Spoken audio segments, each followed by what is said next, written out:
First on reporter. Kannur സർവകലാശാലയിൽ സിൻഡിക്കേറ്റിനെ വെട്ടി chancellor. 59 board of studies അംഗങ്ങളുടെ ഉത്തരവ് ഇറങ്ങി. സിൻഡിക്കേറ്റ് നൽകിയ പട്ടിക തിരുത്തിയാണ് ഇറക്കിയിരിക്കുന്നത്. BJP അനുഭാവമുള്ള അധ്യാപകരെ ഉൾക്കൊള്ളിച്ചുവെന്നും ആക്ഷേപമുണ്ട്. സിൻഡിക്കേറ്റ് യോഗം വിളിച്ചു ചേർക്കാൻ VC തയ്യാറാകുന്നില്ല എന്നും പരാതിയുണ്ട്. പുതിയ പട്ടികയുടെ പകർപ്പ് റിപ്പോർട്ടറിന്. അർജുൻ കല്യാട് വിവരങ്ങളുമായി ചേരുകയാണ്. അർജുൻ, സമാനമായ സാഹചര്യം കേരളയിലും ഉണ്ടായിരുന്നു. സിൻഡിക്കേറ്റിനെ നോക്കുകുത്തിയാക്കി ബോർഡ് ഓഫ് കൗൺസിൽ മെമ്പേഴ്സിനെ പുറത്തിറക്കുന്ന സാഹചര്യം, പട്ടിക പുറത്തിറക്കുന്ന സാഹചര്യം കേരള സർവകലാശാലയിലും ഉണ്ടായിരുന്നു. അത് കണ്ണൂരിലും ആവർത്തിക്കുന്നു. മാധു, തീർച്ചയായിട്ടും കണ്ണൂർ സർവകലാശാലയിൽ ഇപ്പോൾ കേരള സർവകലാശാലയിൽ സംഭവിച്ചതിന് സമാനമായിട്ടുള്ള ആവർത്തനമാണ് നടക്കുന്നത്. ബോർഡ് ഓഫ് സ്റ്റഡീസ് അംഗങ്ങളുടെ പട്ടിക ഇപ്പോൾ ഗവർണറുടെ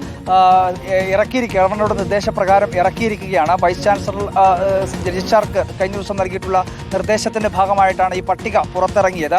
ആ പട്ടികയിൽ പുറത്തു വന്നപ്പോഴാണ് സിൻഡിക്കേറ്റ് അംഗങ്ങൾ വലിയ രീതിയിലുള്ള പരാതി ഉന്നയിക്കപ്പെടുന്നത്. അതായത് നേരത്തെ തന്നെ ഈ ബോർഡ് ഓഫ് സ്റ്റഡീസ് അംഗങ്ങളുടെ കാര്യത്തിൽ സിൻഡിക്കേറ്റ് ഒരു പട്ടിക ഗവർണർക്കും അതുപോലെ തന്നെ വൈസ് ചാൻസലർക്കും ഒക്കെ കൈമാറിയതാണ്. പക്ഷേ അതുമായി ബന്ധപ്പെട്ടുകൊണ്ടുള്ള ഒരു നിലപാടും ഒരു തരത്തിലുള്ള കാര്യങ്ങളും സ്വീകരിക്കാതെ അതിനപ്പുറത്തേക്ക് സ്വന്തം നിലയിൽ ഒരു പട്ടിക തയ്യാറാക്കി പുറത്തിറക്കുകയായിരുന്നു എന്നുള്ളതാണ് പ്രധാനമായും ഇപ്പോൾ ഉയരുന്ന ആക്ഷേപം. സിൻഡിക്കേറ്റ് യോഗം ഗവർണർ വിളിക്കാൻ വേണ്ടി തയ്യാറാവുന്നില്ല എന്നുള്ള പരാതി കൂടി ഇപ്പോൾ ഉയരുന്നുണ്ട്.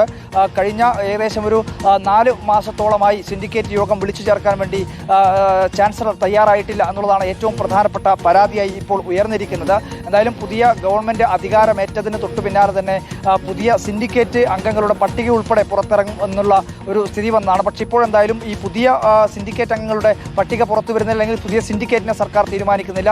അതിനപ്പുറത്തേക്ക് നിലവിലുള്ള സിൻഡിക്കേറ്റിന്റെ യോഗം പോലും വിളിച്ചു ചേർക്കാൻ വൈസ് ചാൻസലറുടെ ഭാഗത്ത് ഇടപെടൽ ഉണ്ടാവുന്നില്ല. അതിനിടയിൽ കൂടിയാണ് ഇത്തരം ചില തിരുത്തലുകളും ഇത്തരം ചില വെട്ടലുകളും. ഈ BJP ബന്ധമുള്ള ആളുകളെ തിരികെ കയറ്റിയെന്ന ആക്ഷേപം ആരുടെയൊക്കെ പേരിലാണ് അർജുൻ?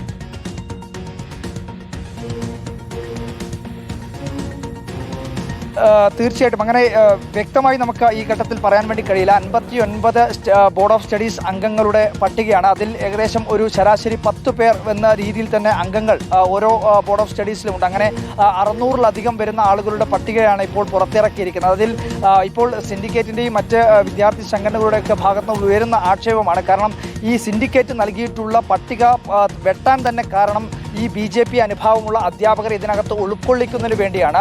അതിനു പുറമെ ഈ ജില്ലയിലെ അല്ലെങ്കിൽ കണ്ണൂർ സർവകലാശാലയുടെ പരിധിയിൽ വരുന്ന കണ്ണൂർ, കാസർഗോഡ് ജില്ലകളിലുള്ള എല്ലാ മേഖലകളിൽ നിന്നുള്ള അധ്യാപകരെ ഉൾക്കൊള്ളിച്ചിട്ടില്ല. ചില പ്രത്യേക താല്പര്യങ്ങൾ വെച്ച് ചില പ്രത്യേക കോളേജുകളിൽ നിന്നും കൂടുതൽ അംഗങ്ങളെ ഇതിനകത്ത് ഉൾപ്പെടുത്തുന്നു. PG വിഭാഗത്തിൻ്റെ ബോർഡ് ഓഫ് സ്റ്റഡീസിൽ പോലും ആ കോളേജിൽ PG ഇല്ലാത്ത കോളേജുകളിൽ നിന്നുള്ള അധ്യാപകർ ഉൾപ്പെടെ ഉൾപ്പെടുത്തിയിട്ടുണ്ട് എന്നുള്ള പരാതികളും ഇതിനകം തന്നെ ഉയർന്നിട്ടുണ്ട്. ചാൻസലർ ബോർഡ് ഓഫ് സ്റ്റഡീസ് അംഗങ്ങളുടെ പട്ടിക പുറത്തിറക്കിയിരിക്കുന്നു. BJP അനുഭാവമുള്ളവരെ കുത്തി നിറച്ചു എന്നുള്ളതാണ് പരാതി.